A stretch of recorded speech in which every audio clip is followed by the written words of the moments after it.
Hello and a very warm welcome to the Question Hour show from the Parliament House complex, where we bring you all the important unstarred questions that were asked by the members of the Rajya Sabha during the previous session and the response given by the government. I'm Kriti Mishra, and joining me is my colleague Vishal Dahiya.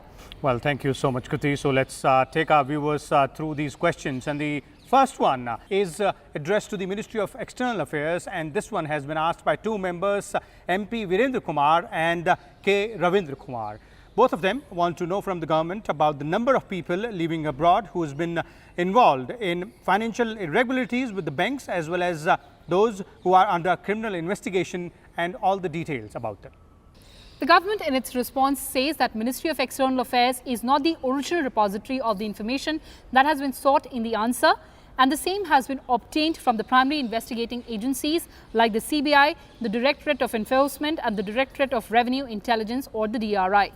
According to the information provided by the CBI, the number of Indians living abroad who are involved in financial irregularities with the banks and fled the country and undergoing criminal investigation in CBI cases during the last 3 years is 24.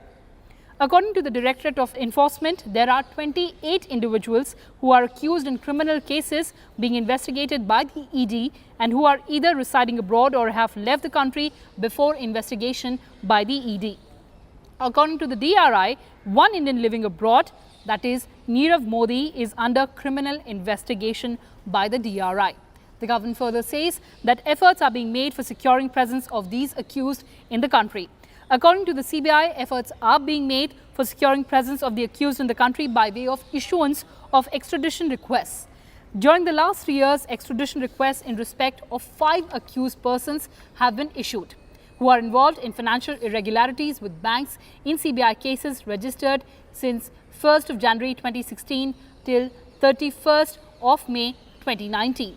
According to the ED, necessary action has been initiated for bringing these persons back to India in this regard. Red corner notices have been issued against 25 persons. Extradition requests have been made for 14 persons. Action against Fugitive Economic Offenders Act 2018 have been initiated against 7 persons, and 3 persons accused under PMLA have been brought back to India. According to the DRI, as per procedure, application for Nirav Modi's extradition has been forwarded to the Ahmedabad Customs Commissioner for filing the same court at Surat. Moving on to the next question asked by member Kanta Kardam, and she has asked whether the government is aware of many fake agencies that are functioning in the country which are sending the workers for overseas employment where they are getting trapped. Well, the Ministry of External Affairs in its answer says that complaints are received from time to time by the ministry from and on behalf of Indian immigrants who are dispatched for overseas employment fraudulently by illegal agents or fake agencies and are thereafter subjected to cheating, denial of jobs, poor working conditions, etc. Now, the ministry has a robust grievance redressal mechanism, including online Madad and e-migrate portal for registration of grievances of immigrants who have been subjected to cheating.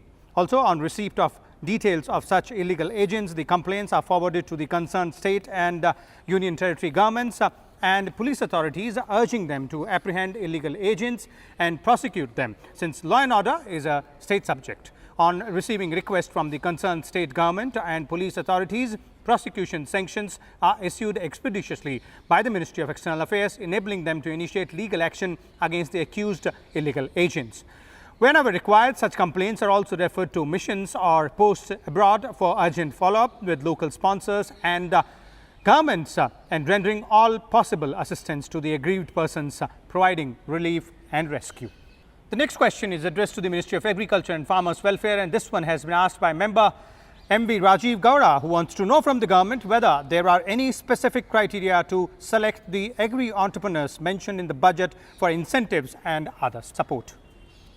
Well, the Ministry of Agriculture in its answer says that the Ministry of Home Affairs is implementing Border Area Development Program BADP, which supports for development of community-based infrastructure, including agriculture and allied sector in border areas of the states of Gujarat, Rajasthan, Punjab, Jammu and Kashmir, touching Pakistan. Besides BADP, centrally sponsored scheme like National Food Security Mission, NFSM, crop diversification program, Rashtriya Krishi Vikas Yojana, remunerative approaches for agriculture and allied sector rejuvenation, submission on agriculture mechanization, etc. are also implemented by the concerned state in different districts, including border districts touching Pakistan, to increase production and productivity of field crops. Now, these interventions cover all farmers of the border areas touching Pakistan without any specificity of loss of crops due to firing.